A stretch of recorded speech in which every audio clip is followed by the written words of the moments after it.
everybody. We are here with Garrison Bailey, along with Rue and Miguel, the real stars of the show today. Welcome, gang. Look how cute you all look.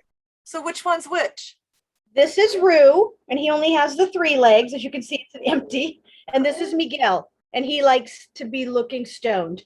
Oh, Miguel. So you recently adopted these little guys? I did, from the Chihuahua rescue. You know, Rocky had been gone for a year. And after a year, I was like, okay, well, let's just see what's out there. I wasn't even really looking because, to be honest, it was kind of nice to not be responsible for a pet for a while because I've had a pet since I was in my early 20s. Yeah. So I gave it a year, but it's so lonely to come home and not have, somebody trying to French you every 5 seconds. I know. Hold on, you won't French? You and Rocky had a really, really special relationship. And how old was he when he passed? We did. I got him at 6 weeks old, and he died at 15. Oh my God. So, but it was his time. You know when it's time to let him go. He was good with it too. He is now up at the Rainbow Bridge. He's the greeter. He tells everybody where to find the cat poop. Yeah. But I said out loud, I said, Rocky, help me find something that's perfect for me. And I really only wanted one. And then Aunt Linda sent me this message, and it had these 2 little toots. And I thought, they cannot be that little. I'm going to go look. Because, I live in a very small little apartment, and I didn't want some big dog with big poop and all that. I needed something little. So I went over and met them. And the moment I met them, I knew they shall be mine. They were scared to death of me, though. Did not want anything to do with me. Yeah. And now, as you can see, this one, he can't get enough. Oh, and look at Miguel, so happy, chilled. They're not brothers. And when I got them, I was told they were 5 and 3. But when I took them to the vet, she's all, no, Miguel is 9 and Rue is 7. So I'm like, oh, okay, well, then they're really going to be chill, kind of. Yeah. Anyway, the Chihuahua Rescue does a really great job vetting people. They don't just let anybody have them. They have to come to a home check, and, it wasn't, and then they stayed in touch, but now it's all good. You're fine. Fine. Rue is just so adorably lovable. He is such a baby. They're both so precious. Okay, so let's talk a little bit about you. You are a singer, drummer, performer, actress, comedian. You are just, I don't know what, it's so hard to describe you because you have many facets. And there's a couple things that I wanted to know about specifically, like your new gig at the hospital. You want to share what you're doing there? Sure. Well, most of you know I left to move to Pennsylvania 7 years ago, and I left my job at UCSD, and I have been trying for a year and a half to get back into UCSD. Well, now I am the Decedent Affairs Coordinator, and I was kind of told it was just paperwork. It is not just paperwork, it is a lot. And I am in charge of the 3 morgues at Hillcrest and the 2 morgues up in La Jolla. So my job is to make sure that bodies move quickly through, that we don't fill up, that they go to where they need to go. So we have a regular morgue at Hillcrest, and that holds 6 bodies, and then we have 2 mobile morgues outside, and those hold 8 each. And it's a lot because we get people who have no family, and there's a process to that. If it's a baby, there's a whole other process to that. If it's somebody who is from another country, how do we get them back there? It's a lot. And I'm still in the training. I've only been there for 3 weeks, so my headache just went away. And I have to keep a very good sense of humor because it can get dark. How people die, what's happened to them, having to speak to the families, so I have to kind of stay above that. I can't let myself. So I have a lot of jokes, but I don't say them in front of, people, but in my own mind, I'm like, okay, I'm going to go move a body now. I'm going to go, and I think of Rizzoli and Isles. Yeah. You're all right. Oh man, I can't imagine that, especially during these times, Yeah. I just can't That's imagine. what's hard. Well, I'm glad that you're cognizant of the need to stay positive and keep the humor about it, and stay towards the light. Don't go to the light, but stay Yes. light.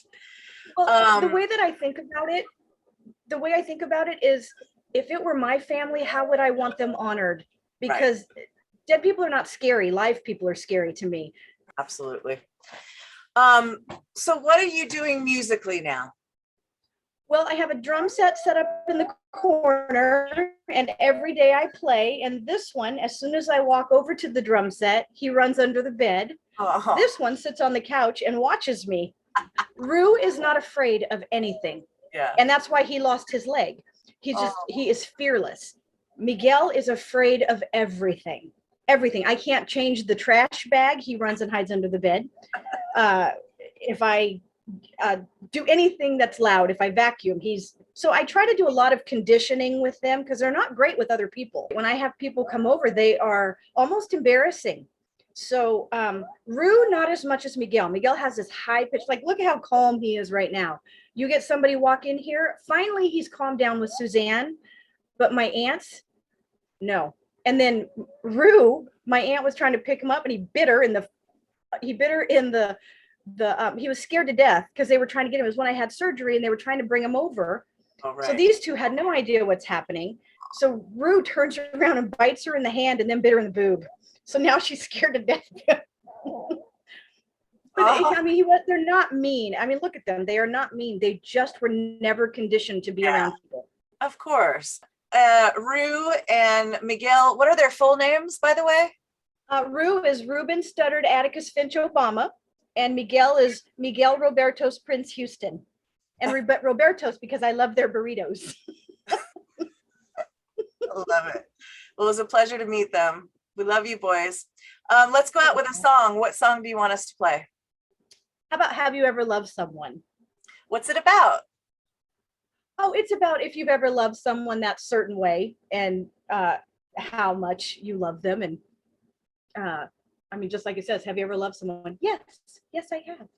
And it's just sweet. It's one of the first songs I ever recorded back in, I think, 2003. And I remember trying to get those vocals so perfect. And the producer, he would say, do it one more time and do it softer. I'm like, I just softened it as much as I could. He goes, no, you do it one more time. I'm like, ugh. But the end result is one of my favorite songs. Beautiful. Well, we'll play that now. Thank you so much, Garrison. Pleasure to meet your boys. And I love you very much. Thank you. I miss you.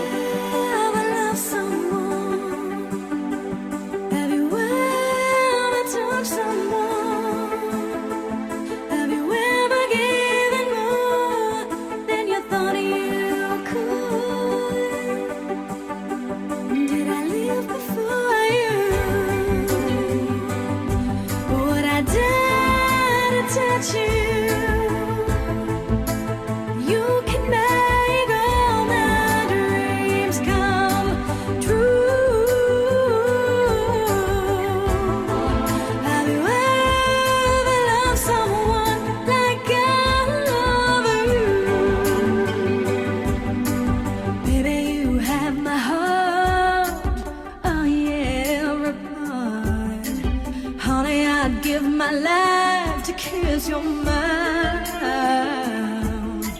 lying here next to you, honey, what you gonna do? I am home with you. Have you ever loved someone? Have you ever touched someone? Have you ever